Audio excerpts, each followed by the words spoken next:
just telling everyone, maybe we're live, maybe this is Memorex. I love that shirt. That's a great shirt, buddy. That's great. If it's live, then we're going to have to apologize to everybody.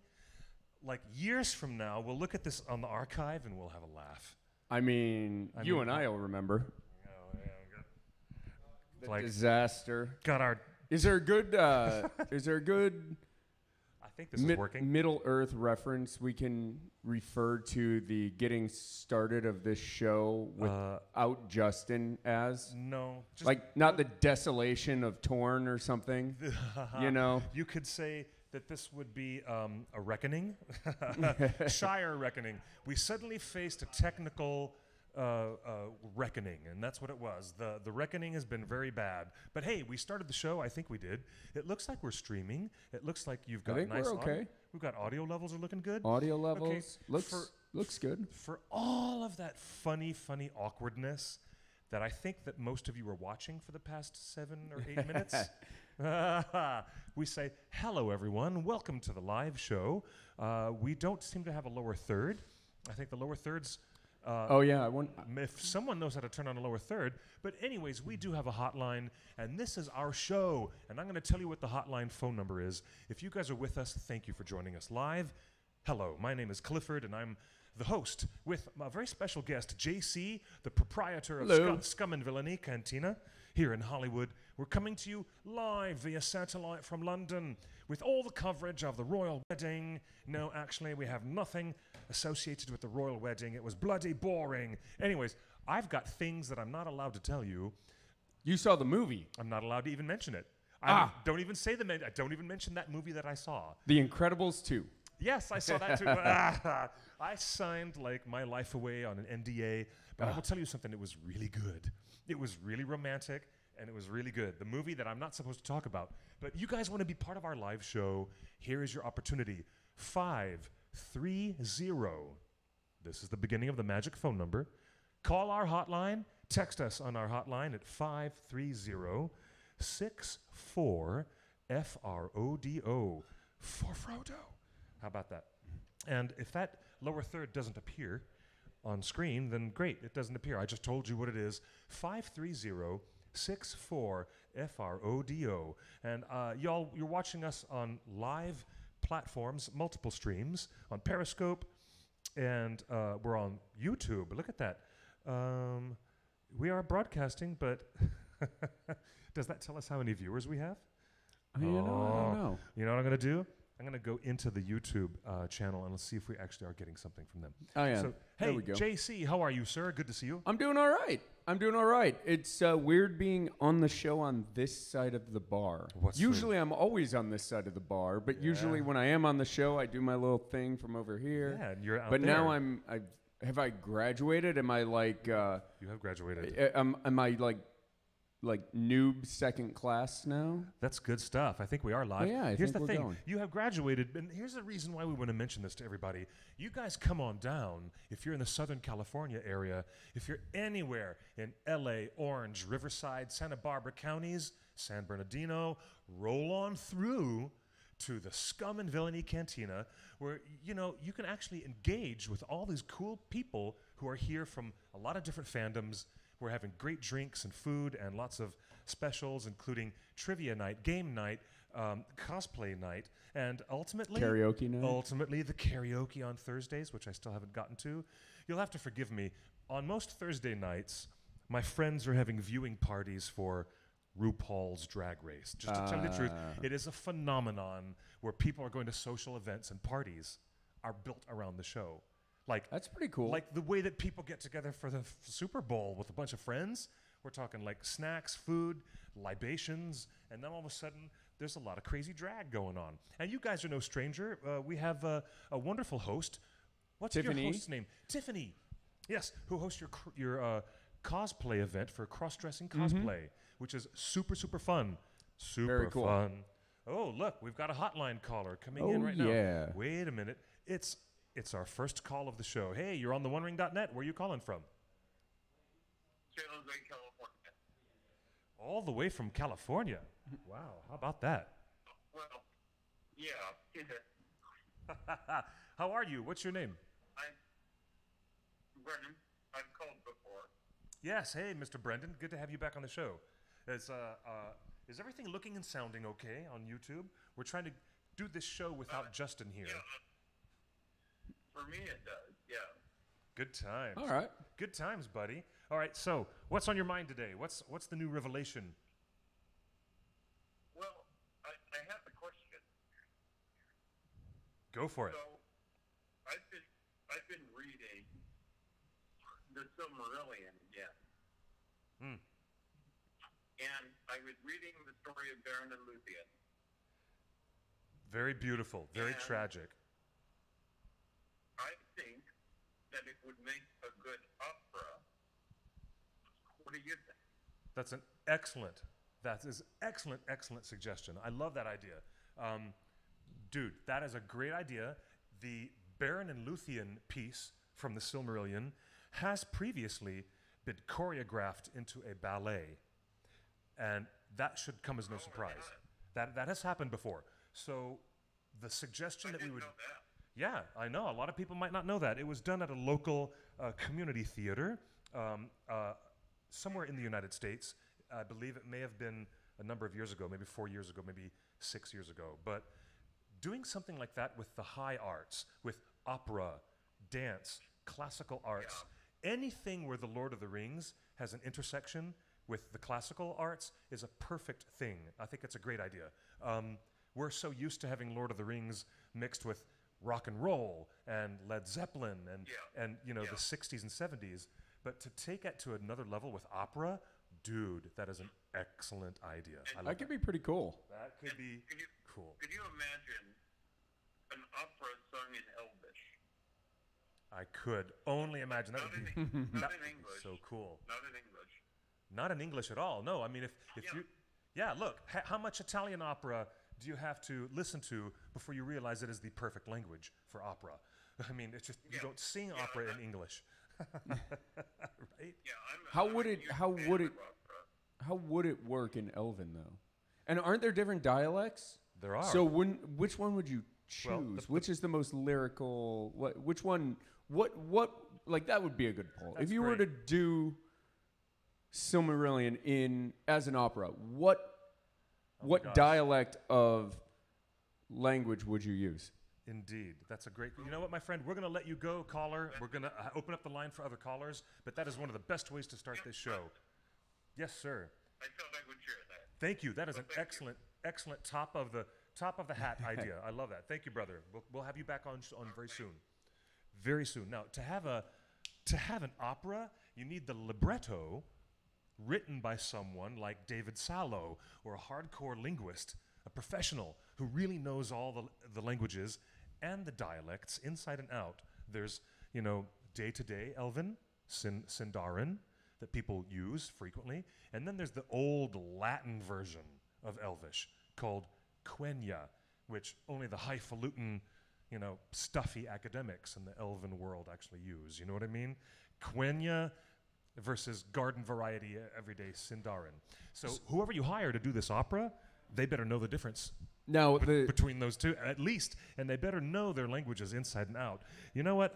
There was a stage musical once, so I think that might be as close as we've ever gotten to actually having. So one of the opera. things at the bar that impresses people is I read Orabesh.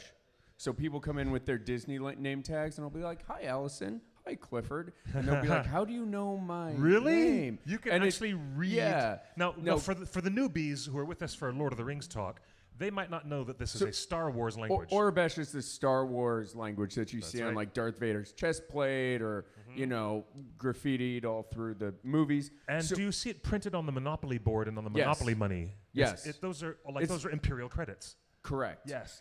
Okay. So can you do that with Elvish? Can you read it? Can you decipher? I can if it is in English. Now, if you have a familiarity with the Elvish alphabet, you can write the words using an Elvish lettering system, and yet still it is just a transliteration of an English word. Notice the difference between translate and transliteration. So transliteration is same language, different characters. Different characters. That's the same thing with the Orabesh.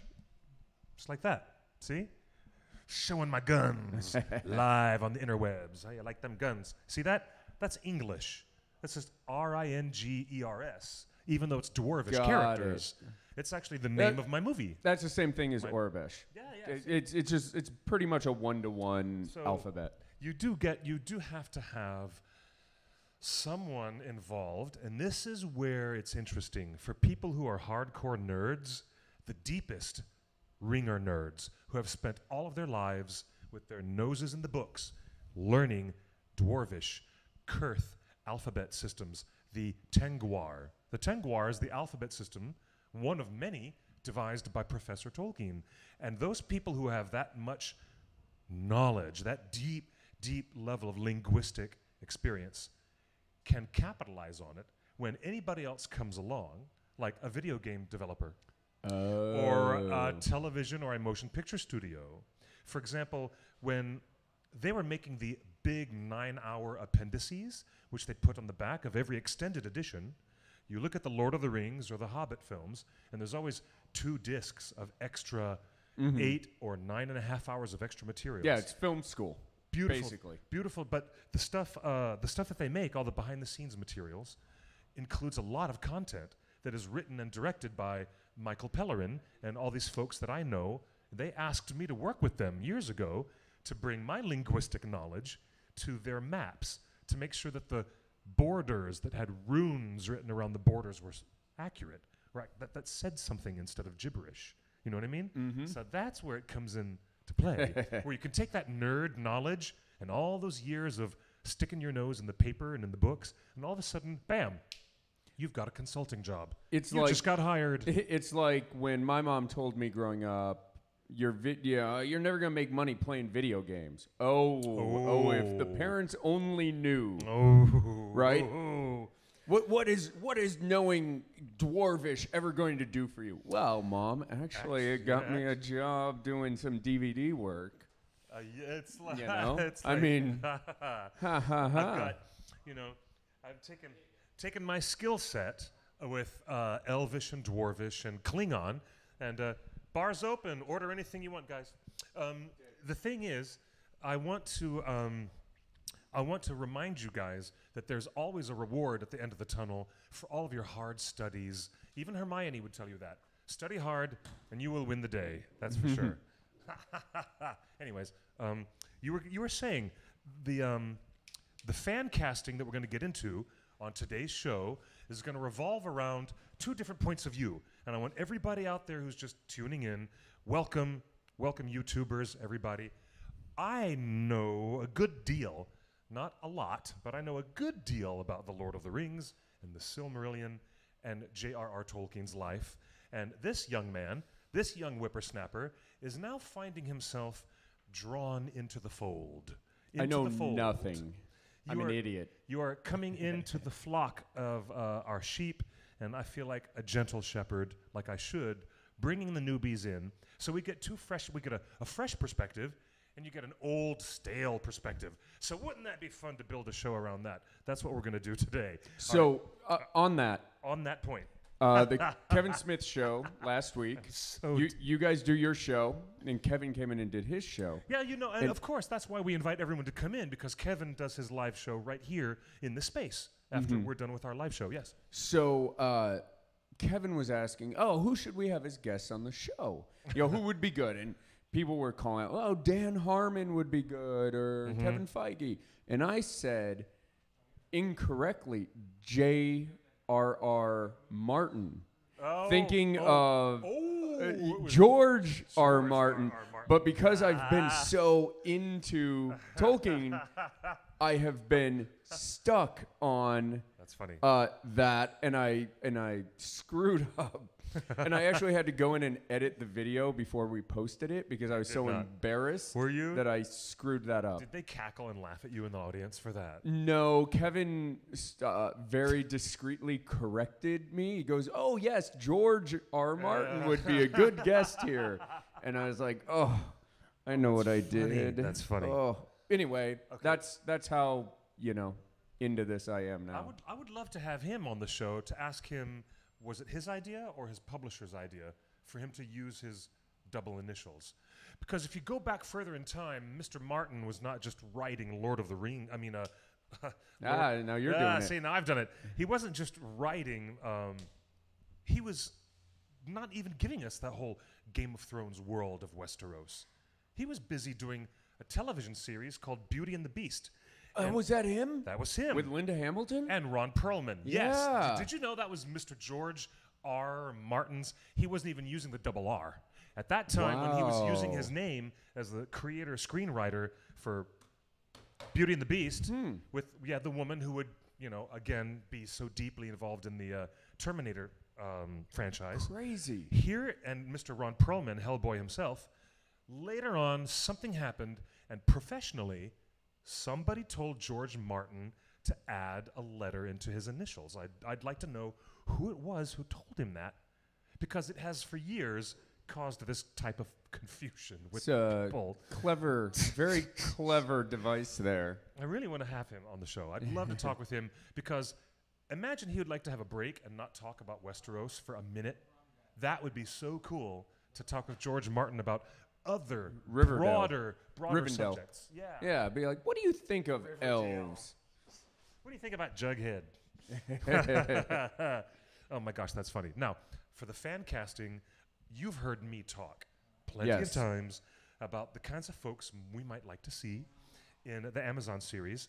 And let's go a little bit further down.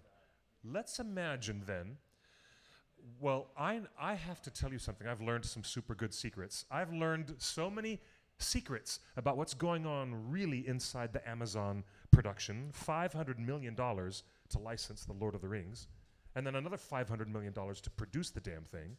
And I found out some things I'm not supposed to tell you.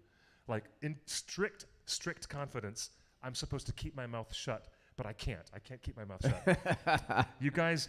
You're the leak. I'm you're not the leak, but you're the mouthpiece of the leak. You're like the guy that you're like the journalist that helps the whistleblower.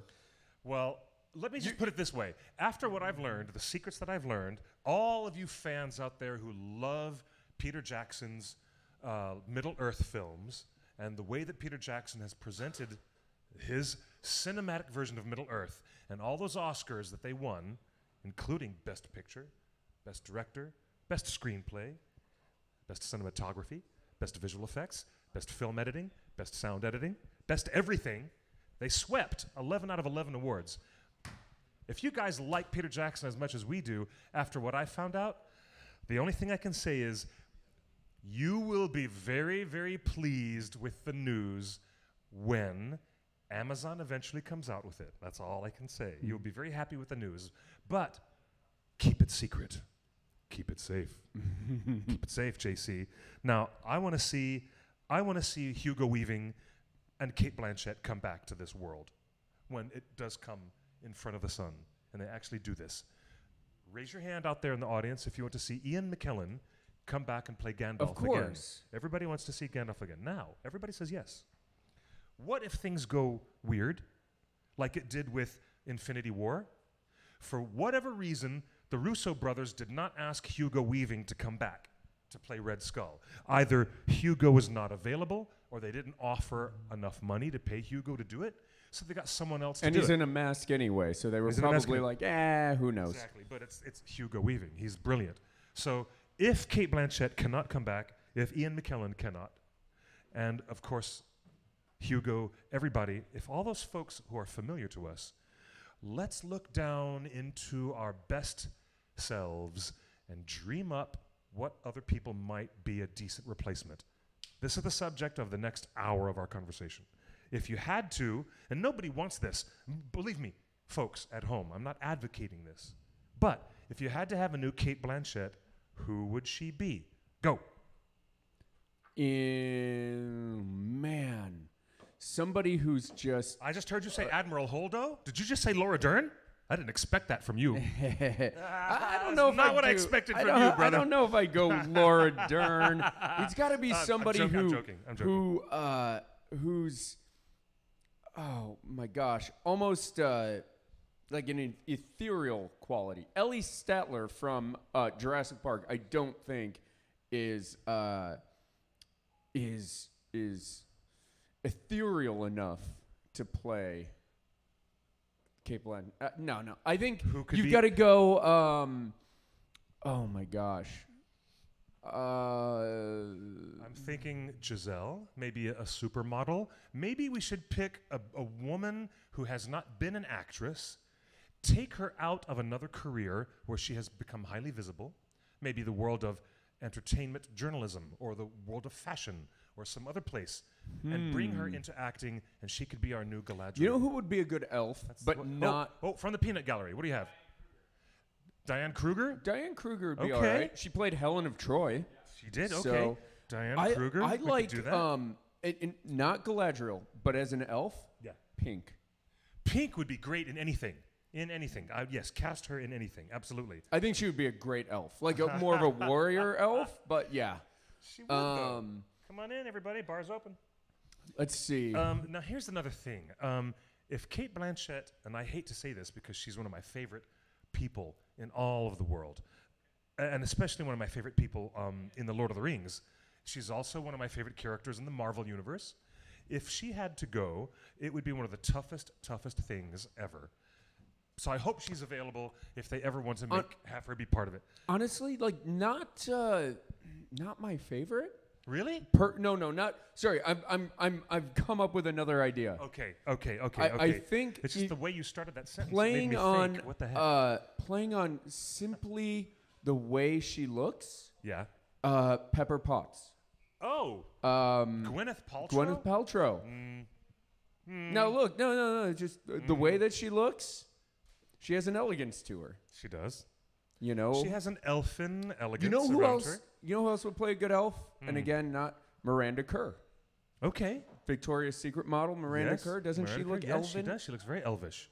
Let's see now. Okay, if somebody had to be another Elrond, the Lord of Rivendell, the half brother of Elros, and he's also about 7,500 years old.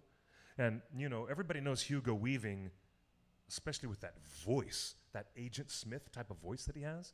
He really brings it as someone with history and gravity behind him. So I don't know who might be a good replacement for him to play Elrond.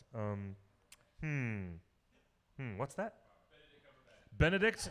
We've already had Benedict Cumberbatch. He's already there. He's already there in Middle-earth. He's already the dragon. I would say... Man, I should have prepped. I would have had a list. No, it's okay. No. The idea is to have spontaneous ideas. And Hugo Weaving might be, I don't know. I've always wondered what you would get with a little more cowbell. With Christopher Walken. I've always wanted to see Christopher Walken have something to do in Middle-earth. Something...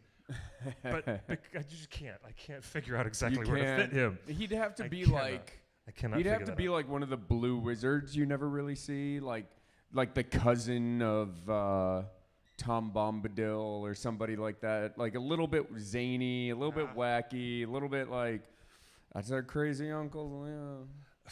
Yeah. Right, or else it wouldn't quite work. Let me think now. There's, you know what? The guy who plays Frank Castle, Punisher.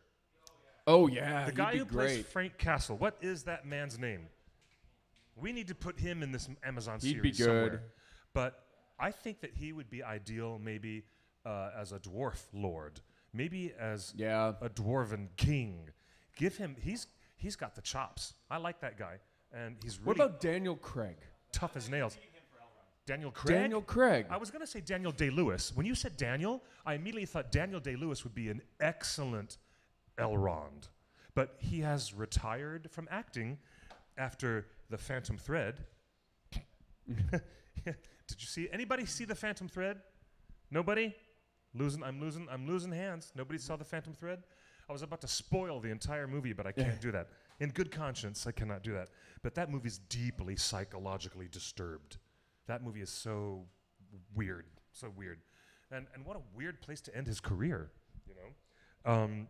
Let's see, who else? What about? And this is Ray Liotta. Ray Liotta. Oh, he'd be great. He'd be great, and he could be one of the kings of Gondor, or maybe one of the stewards of Gondor. Ray Liotta has that that type of grit. I guess you'd call it urban grit. Mm-hmm. So I'm thinking of him associated with the biggest city of men. What about in Middle Earth? Wheels are spinning. I mean, is this a world? What's Elrond? Okay, nice. Javier Bardem as Elrond, half elven. Yeah, I could do that. Michael Keaton? I'd put Michael Keaton in anything. Michael Keaton? Yes, sir. Okay, we've got that. He'd do anything. He's got those really blue eyes too. Why is it so much? He does. Perfect for a sage elf. But what is it about casting Galadriel, which is so much more difficult than, say, Elrond? It's really tough. Because Elrond has he's been through a war. Like he's battle tested. He's like the George Patton of that world, where Galadriel she's fair. She's untouchable almost.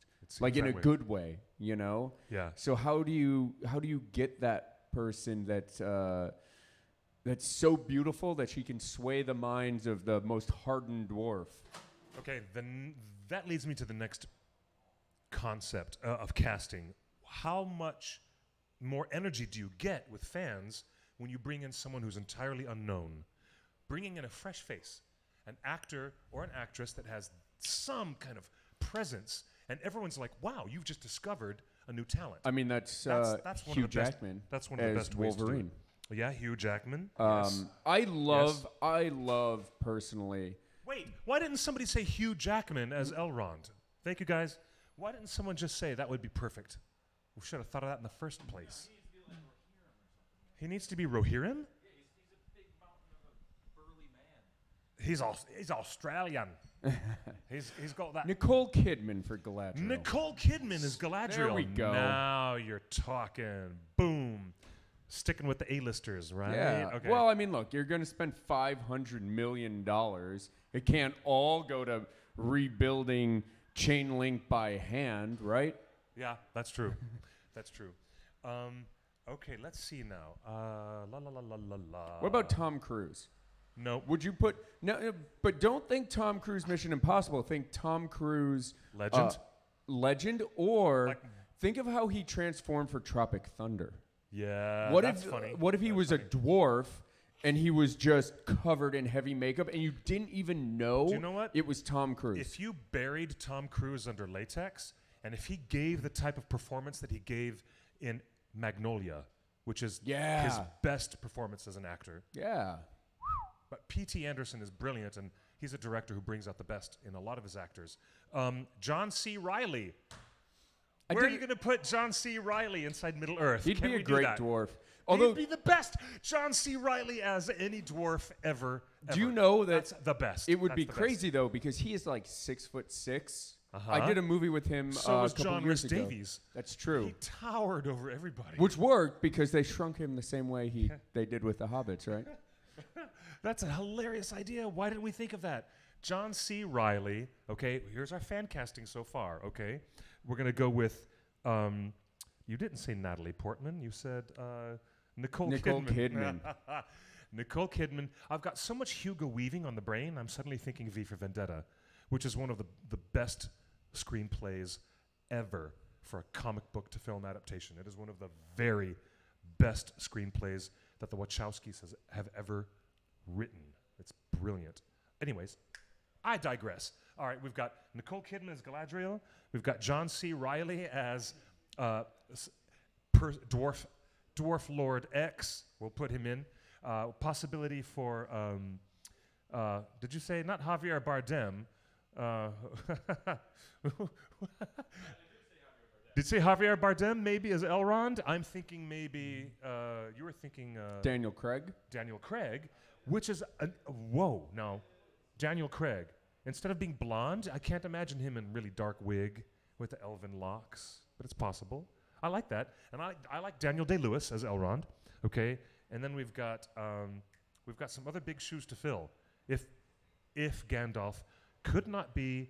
Now, here's what you do. If Sir Ian McKellen says, I'm cool to totally be Gandalf, I'm cool to do it.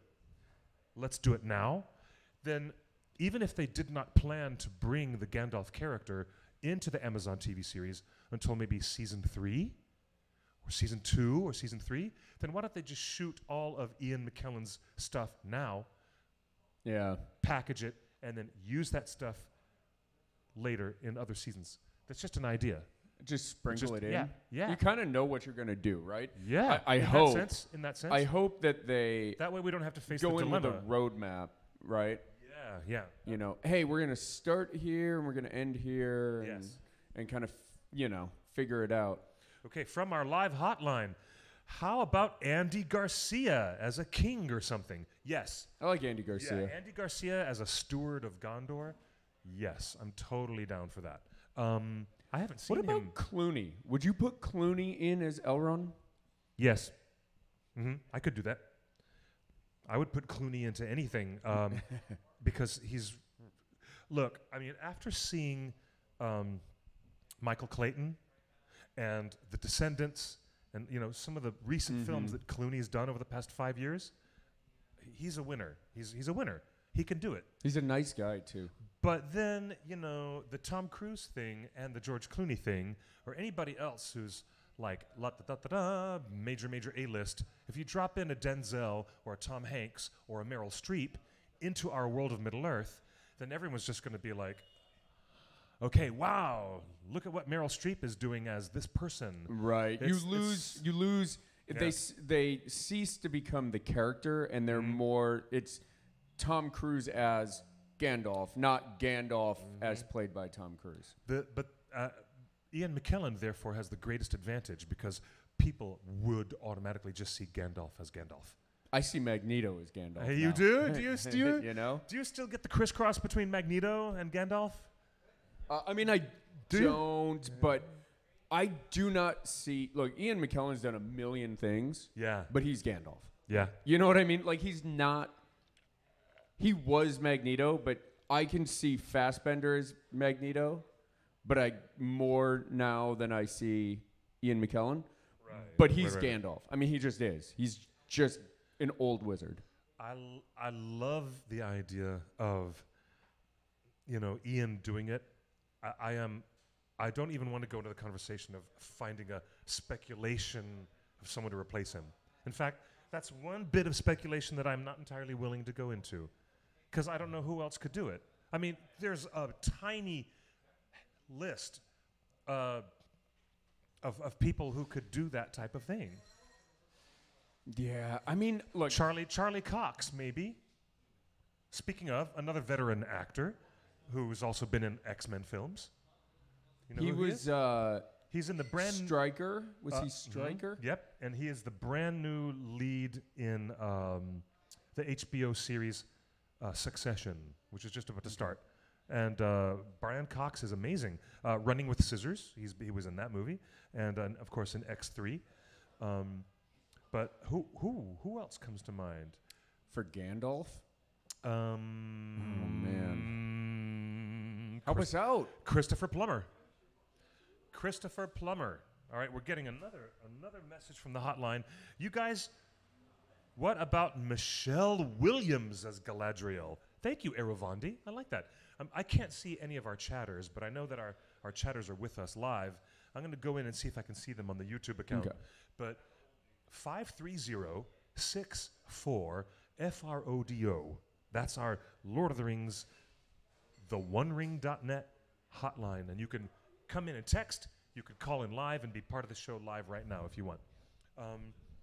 What do you think, Mr. Now, tell us what chapter you're in your reread. You just finished rereading The Hobbit. I read not rereading, first time reading The Hobbit. Right. And I tweeted a few weeks ago, I said, unpopular opinion time. Yeah, that became And I said, quite I didn't like The tweet. Hobbit until the last 60 pages. Dude, that became a very popular tweet. Your unpopular opinion almost went viral. That was really... yeah, I got into it at the end. I was like, because I saw the movies before I read the Hobbit book. Yeah. And so all I knew of the Hobbit was from the movies. But I read the book, and I was like, wait, the Battle of the Five Armies happens while Bilbo's asleep. Yes. I was like, yes. what? Yes. What happened? So I guess that's why they were able to take such creative license with the movies, because Bilbo's asleep. Were you surprised that in the book that Bilbo was not even conscious at all for the Battle of the Five Armies? Yes, I was. I was surprised that, and I understand a little bit the fact that people are like, wait a minute, this isn't the Hobbit movie. This isn't the book. This is the movie from the book? From our YouTube chat, Haval. Thank you, Haval, The Chain, Derek. He says Brendan Gleeson as a king of Rohan or a dwarf. Excellent suggestion, guys. Brendan Gleeson in everything. Yes, that's an excellent casting. Brendan Gleeson in everything. And yes, he would be a great dwarf. You know who'd make a great He was Mad-Eye Moody in the Harry Potter films. Okay. Yeah. You know who'd make a great elf? Rachel McAdams. Yes, Rachel McAdams. I think she'd make a great elf. She would. Ooh, lots of good ideas. Why hadn't I thought of Brendan Gleeson? Okay, Harry Potter fans in the house? Yes? Yeah, that's right. Don't be shy. You guys can be part of the live show, too. We have a live audience, and we're encouraging our live audience to participate in our live show.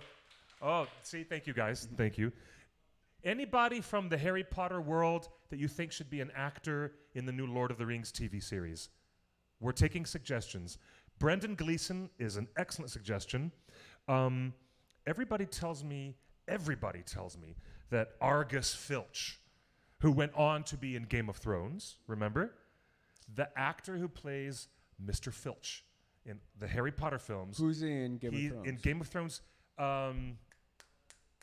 in Game of Thrones, he is the guy who instigates the Red Wedding and lies to them all. And I forget the character's name, but I'm going to look him up. Huh? Yeah, Walter Frey. He plays Walder Frey. That's right. Thank you. Yes. I love it. So, yeah, he would be awesome anywhere in Middle-earth, and maybe as a grumpy, older dwarf lord or something like that. Who else from the Harry Potter world belongs in the Lord of the Rings series? You know who, people don't know him from Harry Potter. They know him from Twilight, but our Pats. Robert Pattinson. I know. I think would be a good elf. Pattinson. Oh yeah, of course. He was in both Twilight and he was in The Goblet of Fire. Yeah, I think he'd make a great elf. Really? He's a pretty good actor. You're just tainted by the I hated Twilight so much. Me too, but it doesn't. He's not. The sum of Robert Pattinson is not Twilight. This is true because he was a really good young actor in The Goblet of Fire, and you felt for Diggory. Everybody felt for poor Diggory, Cedric Diggory, even though we didn't know him really well. But okay. What about Anna Kendrick started in Twilight, and now she's a megastar. Yeah. Do you judge Anna Kendrick by Twilight? Anna Kendrick is a young woman of many, many, many great talents. She is. And she has found her voice, in many ways, outside of a terrible script and the terrible screenplays that were, based on bad books also. I'm sorry, but, like Stephen King, you know what Stephen King just said on Twitter the other day? It was really funny. He said, when asked what do I like better, do I like Twilight or do I like Harry Potter? He says, obviously I like Harry Potter much better than Twilight because Harry Potter is about facing down your fears, believing in love and family, and always doing the right thing against very difficult choices. Twilight isn't about anything but having a boyfriend with shiny, diamond, sparkling skin. That's all that Twilight is about. There you go. There's an easy choice for that. Can we go off on a Twilight I'm totally tangent? ripping all the Twilight fans. Real quick. And I apologize, but sorry, not sorry. The thing that makes a vampire interesting is that they can't go out in the sun. Yes, and if you take that character flaw away, it's like, you know what would be interesting? Superman if he wasn't hurt by kryptonite. Yep. You're like, yes. No, yeah, okay, not really. Do you know what? The same thing that makes vampires interesting makes a troll interesting. And I don't mean the internet trolls. I mean the mountain trolls that come down from the misty mountains and the dark forests of Mirkwood and cause horrible things to happen. Where did the Gandalf voice come from? I don't know. I'll have to get rid of that voice now. Sorry about that. Oh, okay. Now, here's one. He says, the guy who played Professor Lupin. Oh, the guy who played Professor Lupin, who's an actor named David Thewlis, was most famously seen in Wonder Woman as he plays the god Ares, the god of war. Yeah, he'd be good. David Thewlis is awesome in everything. Hiddleston, Loki fans, Hiddleston fans. Where does Tom Hiddleston belong in Middle-earth? Mirkwood elf. Will he play elf, man, or dwarf? We're asking the live audience here. You guys come on down to Scum and Villainy. Order, an elf? Obviously. He looks, yeah, okay. What if Tom Hiddleston played the Dark Lord Sauron when he could still be, you know, a fair, good guy with the deceitful appearance of looking like a good guy instead of being who he really is? Well, he already does that. He does that in the Marvel universe already. It's too close to type. It's so close. It's too close. Let's see. Who else? Speaking of Harry Potter transitions, we do have Bellatrix Lestrange, okay? The wonderful, wonderful actress, Helena Bonham Carter. Helena Bonham Carter is in everything. She's in every Tim Burton movie. She's in, Sweeney Todd. She's in the upcoming Dumbo remake that Tim Burton's about to unleash on us. She's in Harry Potter films. She's in everything. And yet, as famous as she is, and as much as I love Helena Bonham Carter, I cannot think of a place immediately where we would put her in Middle-earth. I'm not sure what kind of... Maybe like a Hobbit. Maybe she could be like Lobelia Sackville Baggins. There you go. That's it. Because she's got 3 names, it's important to keep this. Helena Bonham Carter is now officially... I'm going to put this on Twitter after the show is over. She's officially Lobelia Sackville Baggins. Boom. Dream casting right there. I think that's a good one. That's a good one. Thanks. What about Jodie Foster? Yes. Okay. Don't you think she would be great? Amazing. She's amazing, but what character would she play? I mean, I just saw Hotel Artemis just a few days ago, and it was, whatever, kind of a letdown, but it was okay. But she's fascinating to watch. Or like Jodie Foster is amazing to watch, and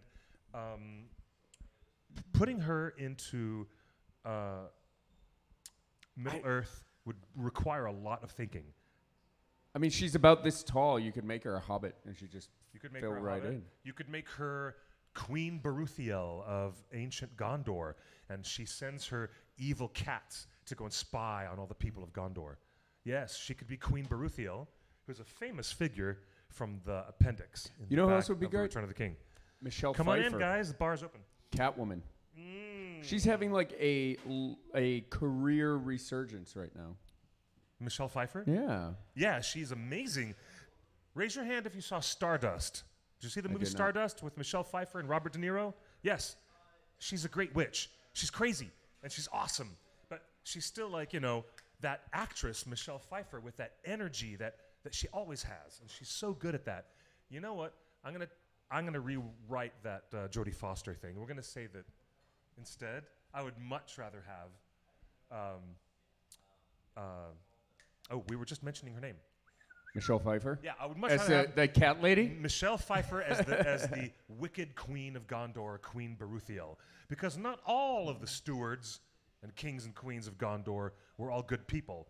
A lot of them were effed up, really messed up. And that caused the decline of almost the entire civilization. And Gandalf explains some of this in the extended version of The Return of the King when he talks to Pippin. Pippin is like, Gandalf, why is that tree dead? Why is it, Gondor doesn't even have a ruling king anymore. Only the stewards are watching over the hen house, And it's, thanks, guys. The stuff is complex history, but it's always interesting. And now that Amazon has paid the money for it, they have the chance to go and tell some of those stories about how the brilliance of the civilization of Gondor fell into decay. Are you, as somebody who eats and breathes this stuff, would you like to see a season, like season 1 is 13 episodes that follows young Aragorn? But would season 2 be fun as like these little, almost like one-off things? So you get an episode about this Steward of Gondor, and you get an episode about this character over here, and then maybe season 3, when the actor who played Aragorn was able to age a little bit, you like pick up with him later. Similar You're to on like point. I love it. In Indiana Jones, Young Indiana Jones Chronicles. Yes, the way exactly they like that. set that up. Yeah, where you dude. get these little different pieces, and you or X-Files, right? Yes. X-Files did that great, where it's like, Yes. here's the Chupacabra episode, now here's the alien big overarch episode, and you get to see the nooks and crannies of the world. Yep.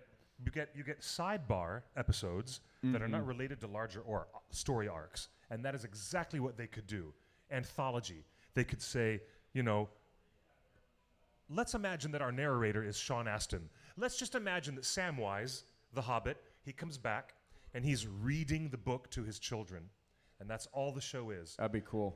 If they do that, then that's such a simple framing device for them to use for any turn of the page to 3,000 years before, or only 65 years before. And then any chapter. and then it could be an isolated bottle episode where he says, well, that's how that happened. And the end, he closes the book with a snap. But in the last episode, so lame. does Sean Astin close the book In the very and last go to episode? the shore? Yes, that's how they end the series. Frodo comes back on the boat. Oh, don't even. and He doesn't come back on the Frodo does not come and, back and on that bloody boat. And Sam gets on the boat, and you get the chance to see those characters as they were. You might get a chance to see that character only when Samwise takes that final ship all the way to Valinor. Oh, and he gets off the boat, and Yes. they're all waiting for him. They're all waiting for him. How awesome would that be? That would actually blow everyone away. That would shred the world. The world would be dead. They would just shred. Everybody would just be like, you would break the internet. The emojis would be nothing but, I'm dead. All the tears. Everyone would love it, though. That would be kind of super brilliant. But, hey, we shouldn't give away our best ideas. I know. Wait for Amazon to hire us. Copyright torn. We're going to work in the writer's room. 6/26/18. Oh my gosh. Okay, live. This show is going out live across the entire world. We're glad to have you guys with us in all time zones, in all countries around the sphere. Welcome, sir. Welcome back. So here you go. Here on our live chat on YouTube, it looks like, would Anne Hathaway be an option for Arwen if Liv Tyler could not come back?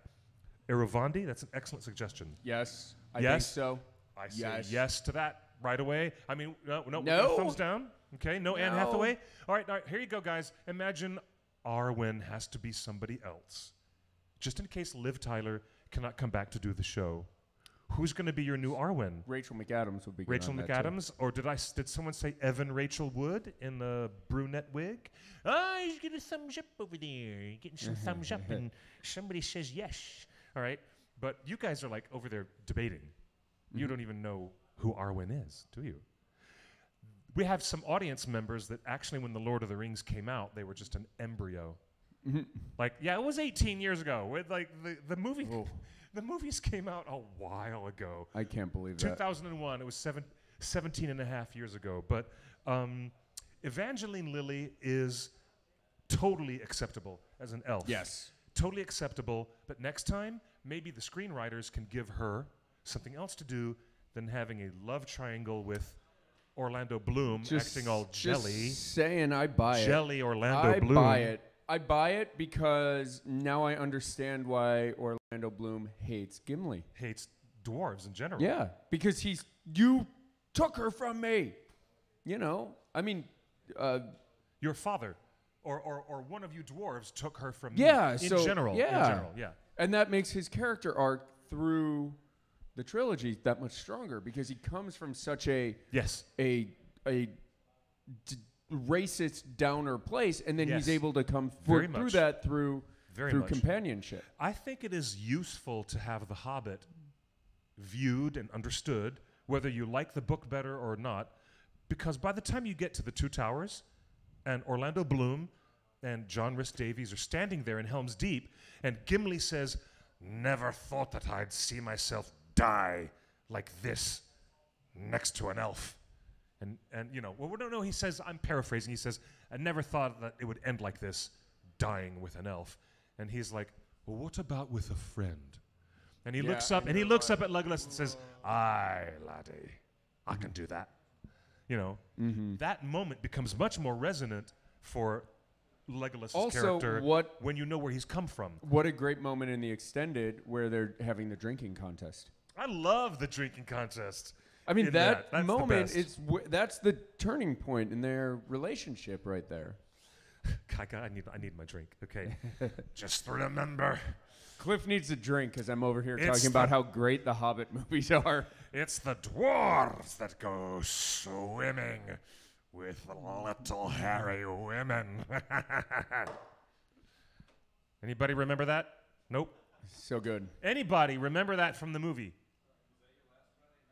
Was that my last Friday night? Yes, it was. You don't know. You don't even know what happened. Oh, my gosh. It was at the West Hollywood Public Recreation Park. Oh, my gosh. They're going to need to clean out the drains after that. You asked for it. I'm sorry. No, but there's a moment in the Two Towers where Legolas is trying to drink and drink and drink in a drinking game, and there's Howard Shore next to him. Believe it or not, the Oscar-winning composer is standing in a wig and a Rohan outfit, looking like a Rohan guy. Everyone's like, we won Helm's Deep. Yay, we're drinking. And you know, Miranda Otto walks up like this, looking at Viggo like, here's a cup of victory, and here's my heart, and here I'm loving you. And he's just like, okay. You know, he doesn't know what to do with her because he's still thinking about Liv Tyler all the time, Arwen. But as you do. As one does. When Orlando Bloom and John Rhys Davies are there doing the drinking game, Gimli becomes more and more grotesque with every shot of him drinking, and it becomes broad comedy. In fact, it's the one moment when the Lord of the Rings movie doesn't even feel like the Lord of the Rings anymore. It's so broad, and yet it's not. It's totally appropriate to the way dwarves behave. And you saw that in The Hobbit. Yeah, and Legolas says, I think it's affecting me. A slight tingling in my fingers. You know, you guys, anybody remember that part? It's the best. God. Anyways, so I do.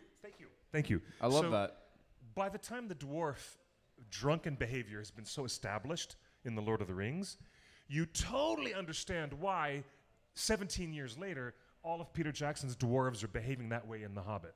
Because it's exactly the same. Yeah. Raucous, drunken, crazy, carefree, literally throwing food, like 7-year-olds at school. It's funny. It's really funny to me.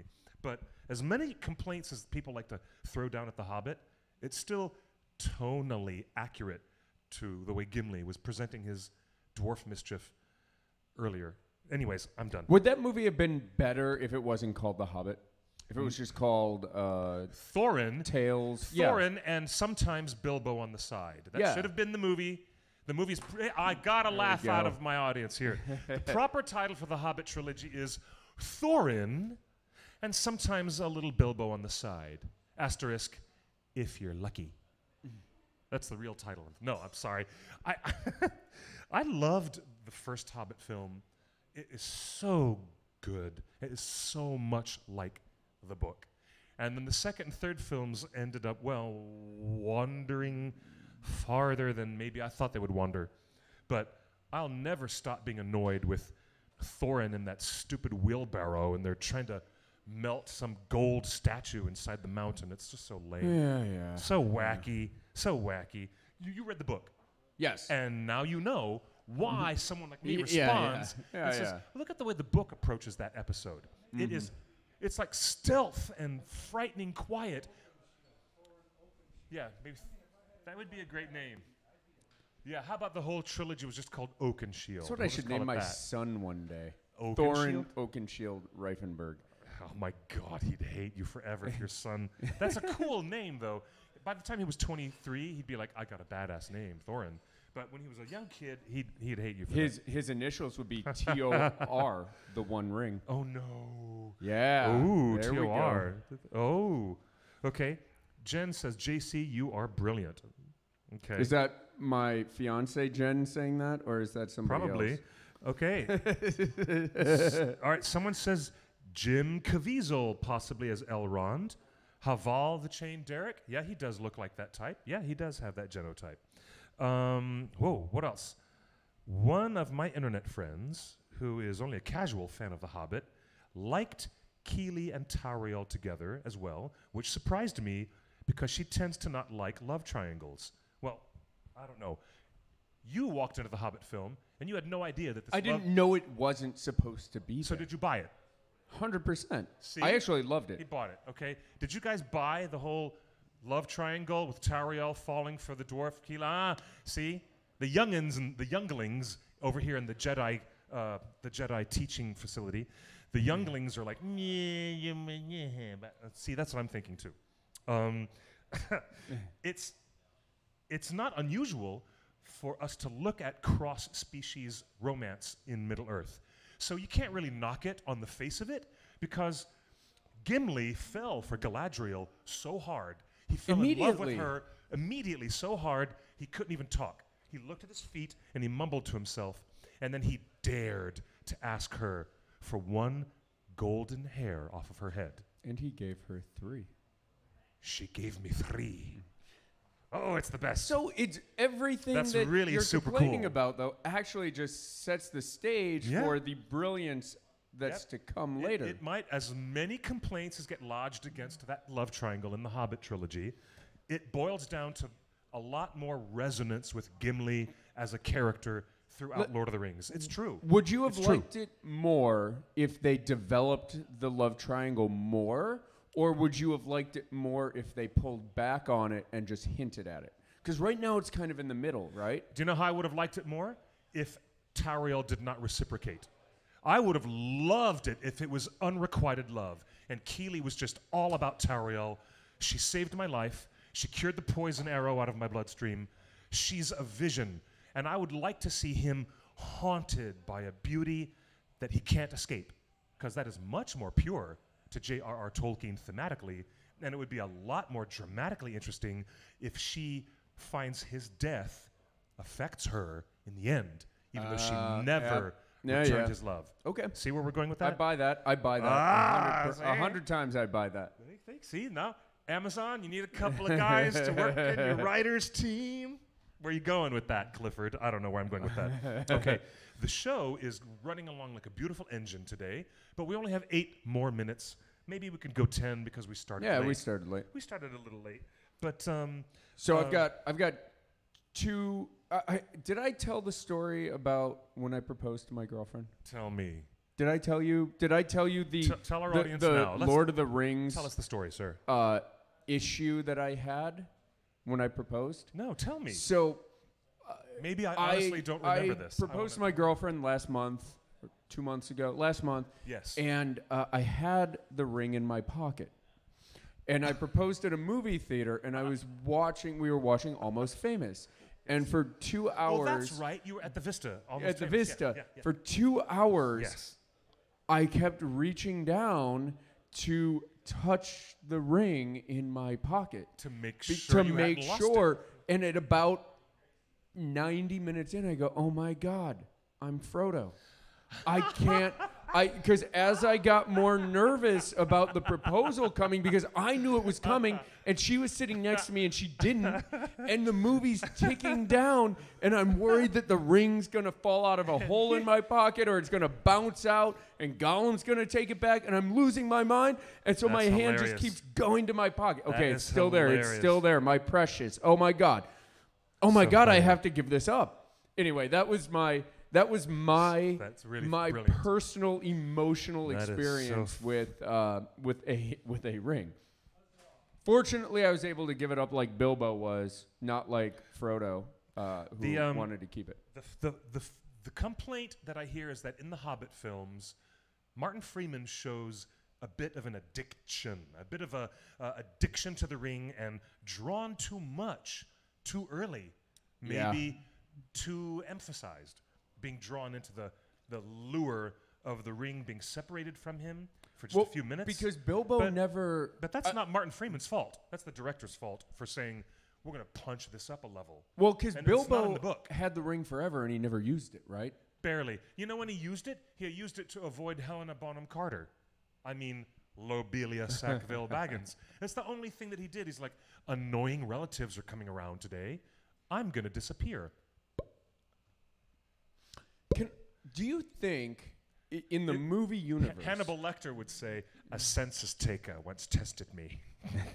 I ate his liver with some fava beans and a nice Chianti. Bilbo's response to that would be, a census taker once tried to test me. I put on my magic ring and didn't come back home for a week. That would be about it. Do you think when Bilbo put the ring on his 111th birthday, the Eye of Sauron, he saw that? Did he see that coming? Or was it still... Sauron wasn't looking. Sauron was 3 years off, right? It was actually... 17 or 20. It was much longer, right? I think there's in between 12 to 17 years. So he wasn't there yet? No, that's right. Okay. That's right, yeah. That's a lot of time compression. This is what happens when you just get into this at age 37. But where you're reading now, you are reading the Fellowship of the Ring all over again. Yes. And so you're discovering the compression of time, which happens. Yes. In the movies, it's... Yep. But in the book, it's like, well, and then 20 years went by, and Gandalf came back and said hi to Frodo. Gandalf had been gone for that long. Which is, not unusual for him to disappear. And then 2 decades later, a decade and a half, people remember him and they say, you're not welcome because here. They actually... Especially in Rohan. They actually talk about in the book that Frodo began to doubt he'd ever see Gandalf again. He's like, is he ever going to come back? He did. And then he shows up one night. And then when Gandalf does not show up in the Prancing Pony, and instead they bump into this weird guy named Strider. They don't know who the hell this guy is. Spoilers. Yeah. I'm not there yet. But Frodo is not that terribly surprised that Gandalf would fail to show up. I mean, I don't think so. That's Anyways, what he does. He's like that. He's disappointed. Yeah. He's disappointed. But someone texted me on the hotline just now and said, how about, going back to Harry Potter cast, how about Emma Watson joining the show to play Arwen, the elven princess? No, I don't think so. Yeah. I see her as I like that idea, actually. I see her more. She would be like a young Éowyn. I don't see her. A young Éowyn? Yeah. I could see her as in this show, Éowyn's not even born yet at this point. Her mom? Yeah, her mom. Éowyn's mom? Yeah. Do you know who Éowyn's mom would be? That would be Theoden's sister. Yes. Emma Watson as a shield maiden of Rohan, but she comes in as Éowyn's mom, and you start to understand why Theoden, at a younger age, has such a strong relationship with his sister, and he takes over the stewardship of the little boy and the little girl who would later grow up and be Éomer and Éowyn. I love that.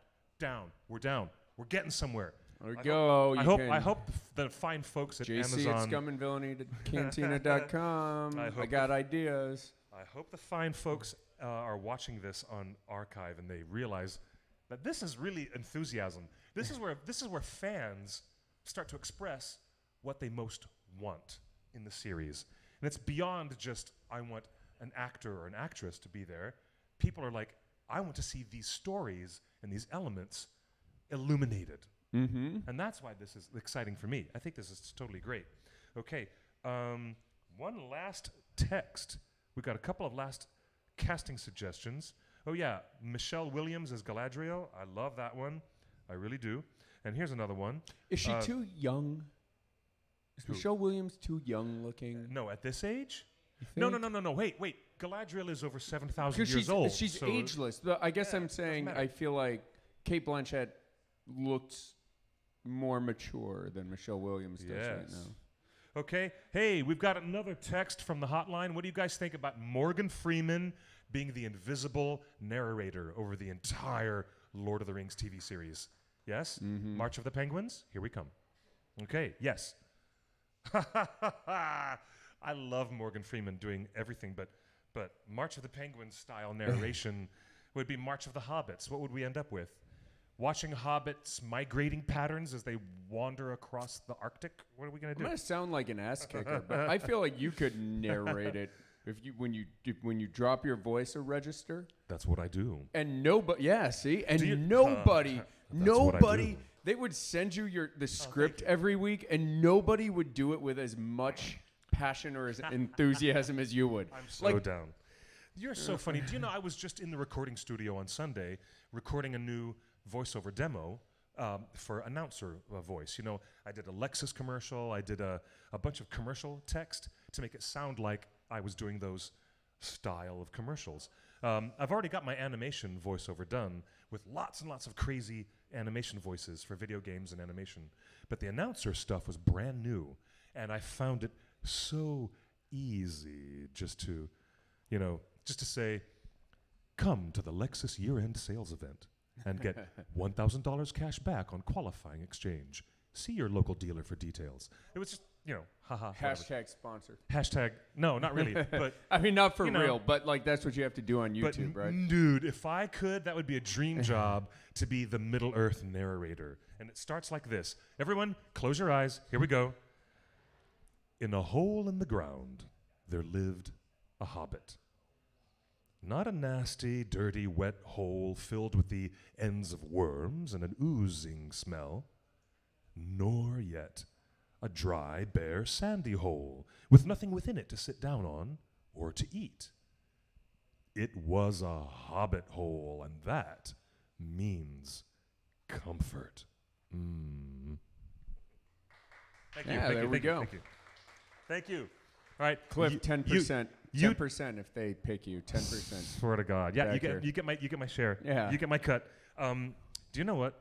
YouTube is probably gonna take our archive right off the air for copyright violation. No, it's in Bartlett's familiar quotations. You can't do that. The opening paragraph of The Hobbit is in Bartlett's quotations. So please don't pull our video off the air. Oh, hey, we've got a huge audience worldwide. They're going to be watching this later on. All you Tolkien fans around the world, if you want to come visit us at theonering.net, you can join our message boards. You can follow us on social media, on Periscope, to watch us on Instagram, Twitter, Facebook, of course. Follow us at all these places because we want your ideas and your speculation on the actresses or actors who may be most suitable for entering into this new world of Middle-earth, and they're about to spend a lot of money on it. So money is no object. Think big. You can think A-list actors. We're all down for Michael Keaton to come back with those piercing blue eyes to do something in Middle-earth. But you know what I'm afraid of? I'm afraid that we're not going to get enough of what you call unknown actors. Let me emphasize this again. When you discover a brand new talent and bring them into something so special, then it just rocks everybody. It just really is magic. And therefore, it's not always necessary to tether the success of your series to some actor's resume. It's not that necessary all the time. Sometimes casting directors know this, that you can get better results out of somebody who is unburdened by their previous career.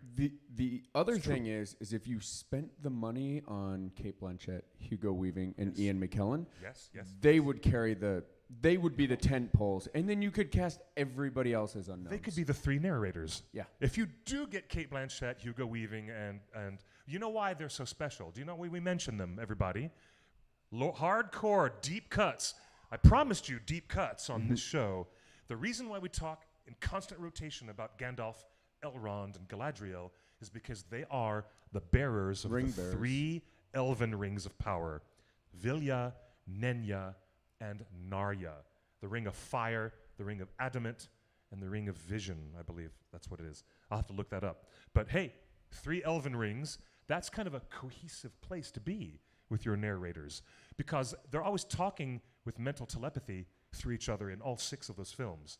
Pay attention, watch The Lord of the Rings again and The Hobbit again, and you will see more mental telepathy in those movies than you will in a generic science fiction film. It is true, because they use the 3 rings to talk with each other through complete psionic magic power. It's not magic. Well, it's not psionic. It's actually magic. Is it like a Dick Tracy thing where they're like turn the decoder ring and they're like, hey, what you having for dinner?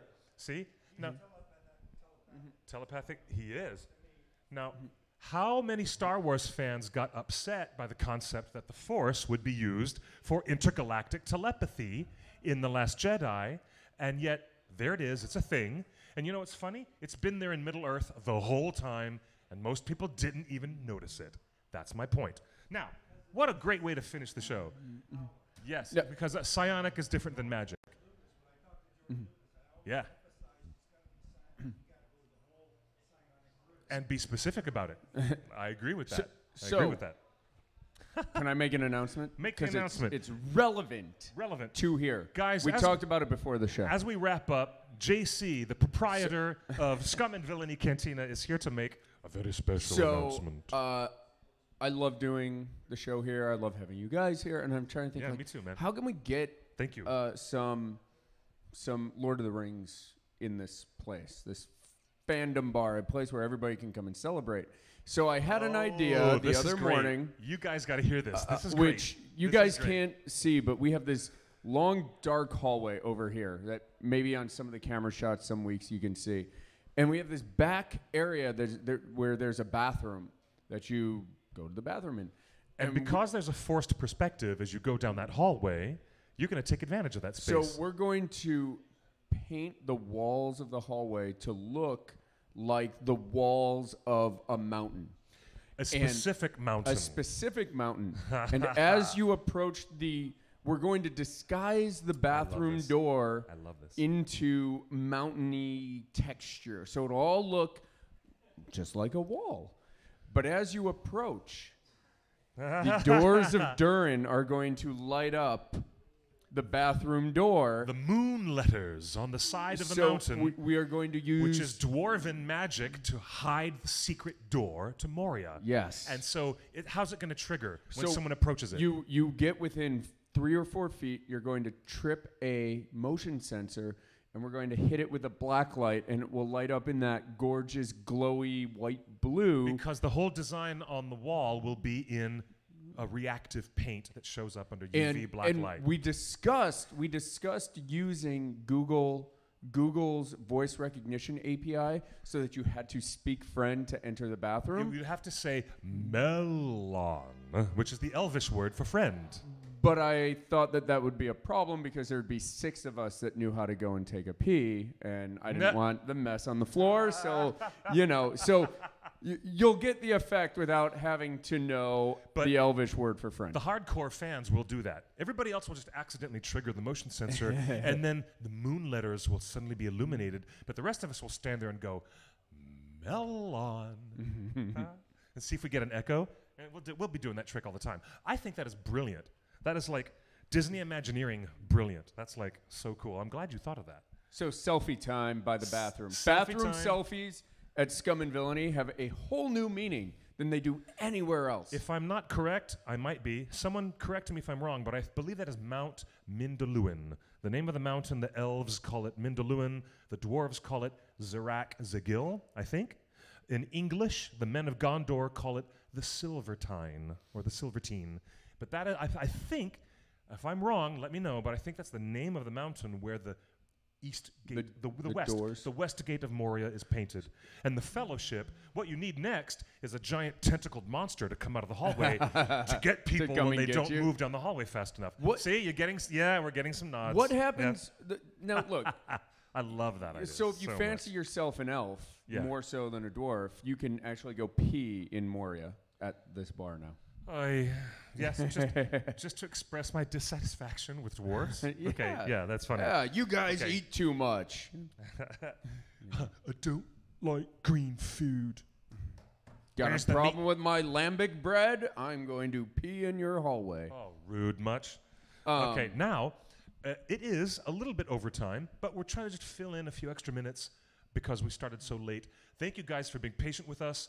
We obviously did not have our co-host and our producer with us. His name is Justin. We're going to give a big acknowledgement. He's out there to Yellowstone National Park, and he's checking out the new steamboat, the geyser, which has become suddenly active after many, many decades of nothing coming out of the ground. But because the super caldera under Yellowstone seems to be much more active, and there's a lot more volcanism and activity, they're getting more geothermal responses in everything in Yellowstone. So he's up there now. Enjoy the journey, good sir, because when you step foot onto the road, there's no knowing where you'll be swept off to. That's Bilbo's advice to his nephew, and it's our advice to Justin. Enjoy the adventure, good sir.